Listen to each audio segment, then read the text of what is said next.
The entrepreneurs have been out in the field. Who understood what it takes to run a successful business? And who will deliver a stale pitch to Mr. Shyam and Mr. Bhartia? It's time to find out now.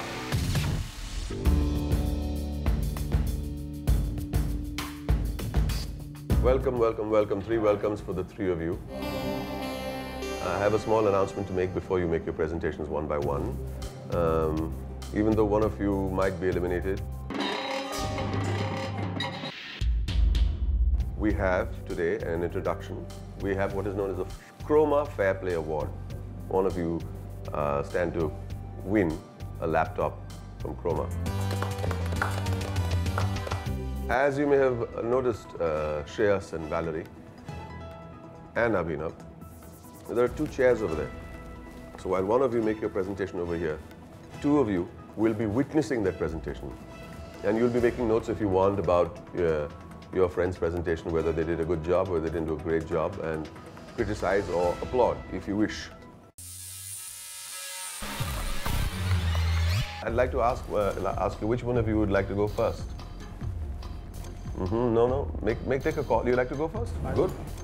Good move. Strong move. I spent a lot of time in the Domino's outlet that I went to, learned a lot of things. There are a lot of tweaks that I came up with, and I'm very excited to present them to Mr. Shyam and Bhartia and see what they think. You have 10 minutes to make your presentation. The topic that I was given was to work on improving Domino's operational efficiency, figure out the bottlenecks in the system which can then be removed, and further high volume growth for Domino's. For this, I went to a single Domino's outlet, studied the kitchen and used a lot of data. This is over the last 6 months. The first one there shows the order to delivery percentage of orders which have been delivered within 15 minutes. And mostly it was the focus of the people who are managing individual stores, because they check month-on-month percentages to motivate the workforce to work harder. This is basically an activity chart of the key processes that I found are involved in an individual order in terms of a single outlet. There are various steps. The ones marked in yellow are the ones that I'm going to focus on trying to reduce. How have you selected those yellow? I analyzed each and every step. I spoke to people who are involved, the number of people who the thing goes through, the number of steps, and then I tried to see where all it can be optimized. However, I am going to suggest some ways of better routing in terms of 85% of Domino's orders are single delivery orders. If it can be somehow clubbed, though, I mean, you have a 1.5 minute or a 2 minute period to check, okay, 3 pizzas in a similar location in 3 minutes, a flag goes off, the person who's delivering takes 2 or 3 together. So what can you do to reduce the queues? Firstly, set up kiosks for ordering, wherein customer will walk in, enter his order, and instead of standing in a queue, so his order directly goes into the system, and to make payment he gets into a separate queue. That will save time if you have 2 kiosks, or if you have a Wi-Fi app, in case I have a smartphone, in case I have a Bluetooth message wherein I just select the menu, pick one item, and I can place my order there. Another thing is for home delivery calls, the calls on wait shouldn't be dropped ideally, because they say that there are 4 lines in the store that I saw, and if there's someone else is ringing, and if you can't, because you can't really hurry up an order. But if they can take the order and then send the order to the relevant Domino's, that will get more orders. The thing that I had was a map, an outline for the current store which I went to, and there is a little space between the slab rack, which is where the dough was kept, and between the cut table and the order table.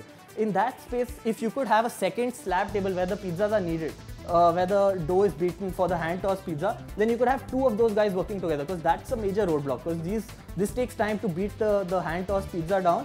The rest of the process is relatively smooth. The last slide has a few other bottlenecks which are not related to an individual pizza order or a store.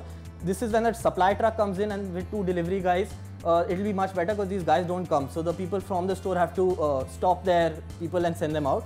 And lastly, incentivize them by offering a discount for people in case a Domino's is full, so that they wait or they take away orders. These are my suggestions. I think you did a pretty good job of giving some insight, but still I think what it lacks is a sense of measurement. These are ideas, yes, you know, but ideas don't translate into operational efficiency. How many additional people will be required to do this? The suggestions are more on like a software or a process, instead of employing more people per store to try and improve. I'd like to ask you gentlemen a question, that this idea of the kiosk to me seems good, But is it implementable? Kiosk is a bright idea. I needed to confirm it with them. And it is doable, definitely. But we have to see the practicality of it and the cost attached to that.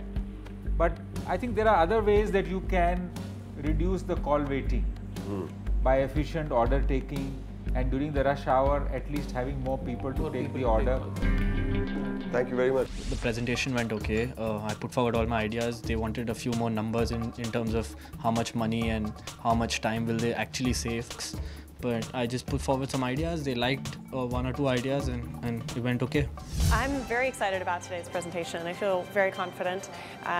Got some great data from the field, found my own other interesting ways to get more data from customers. My task was about increasing the frequency of low-frequency customers. Some numbers really quickly. Here's quick averages for number of purchases per year in the different customer segments. You have overall, high, medium, and low. We're focused on low right now.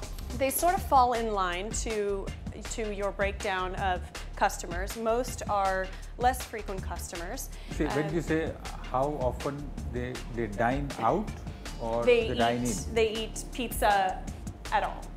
Pizza. In a year. It's only about pizza, is it? Made a generic pizza, yeah. Okay, generic pizza.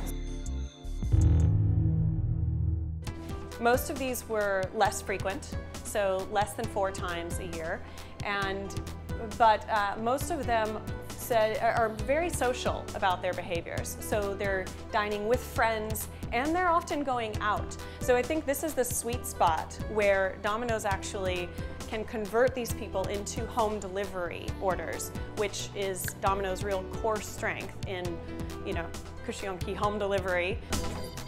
Capitalizing on this audience that is eating your pizza, but getting them to do it more and at home and ingraining that into the behaviors at home. No, I didn't see the connect.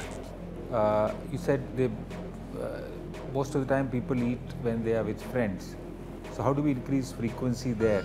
See, I have not understood. The question was the people who are eating less frequent pizza, how to convert them into more frequent, which is less than one or right. Or one. So that is the main point. Not to add more customers is one thing, that you add more customers. Right.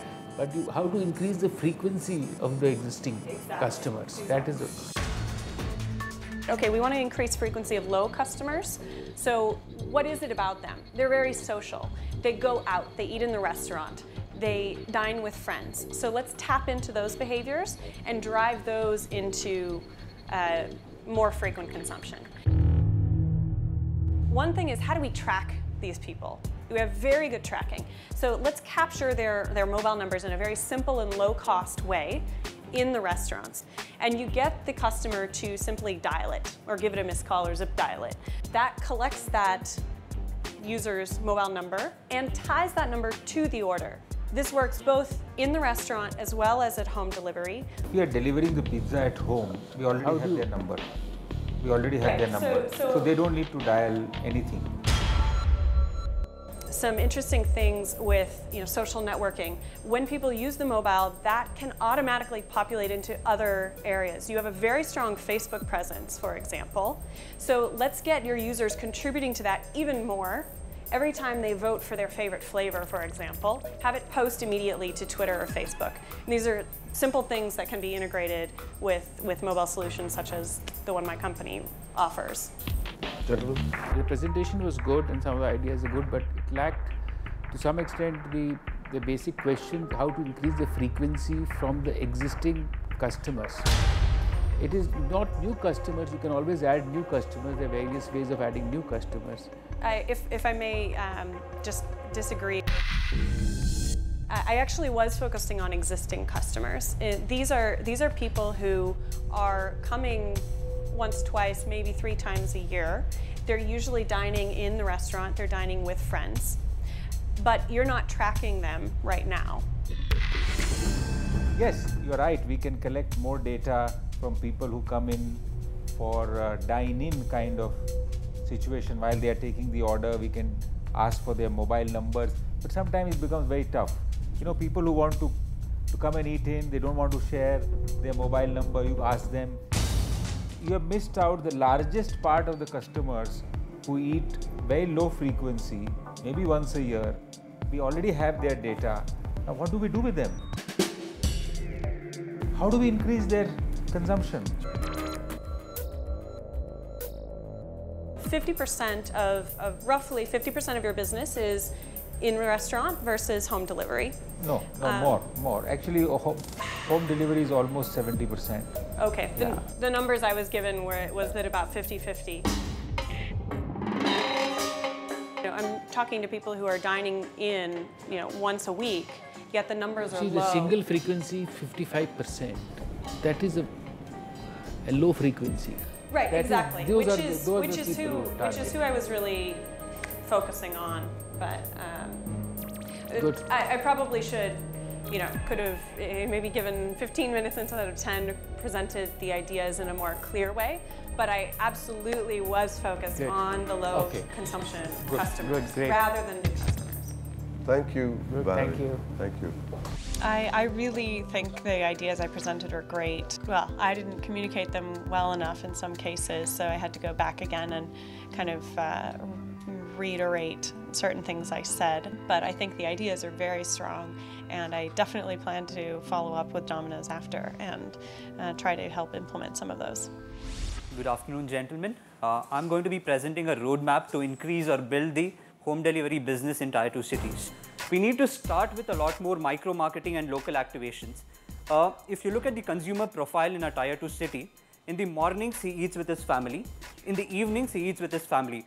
The single easiest touch point that you have for this consumer is in the afternoon. We already know that there is a bias that outside food is more a celebratory occasion. So how about a campaign like a Free Lunch Friday? A small town businessman calls up a toll-free number and says, this week, my salesman did the highest sale ever.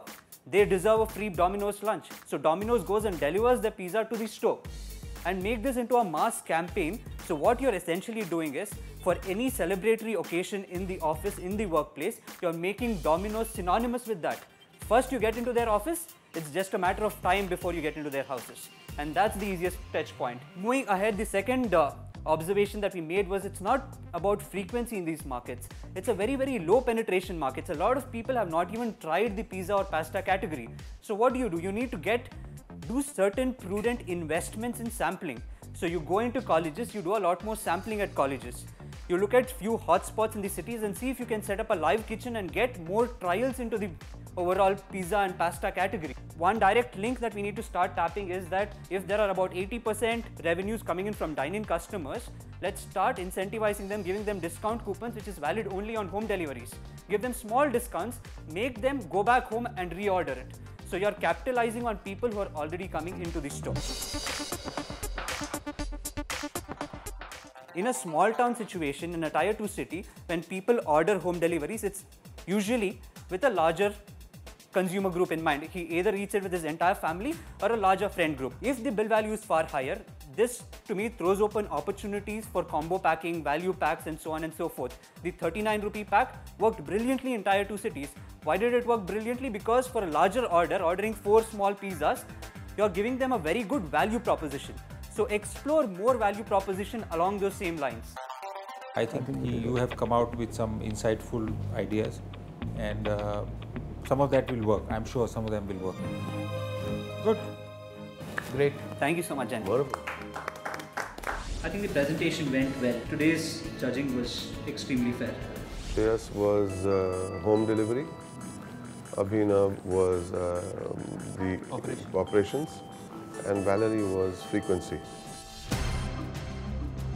The presentations went well. I think everybody did a great job. It was really fun to this time be able to sit in the room and watch everybody. I think Abhinav's presentation was very well received. It was very smooth and well within time. I think Shreyas' presentation went off the best, judging by the reactions. I was really impressed with Abhinav. I think between me and Abhinav both had very smooth presentations. It will be a tough call. But we need to decide now who is out. We need to say out. Definitely all three of them are very bright people. Yeah, but then one person has to go. I think you must say that this is my money and I'm going to spend it. Should I spend it or not? I don't know how well that will work. If it works, it will do great. What about your friends or foes? The timing of the presentation went completely haywire. Do you agree with him, sir?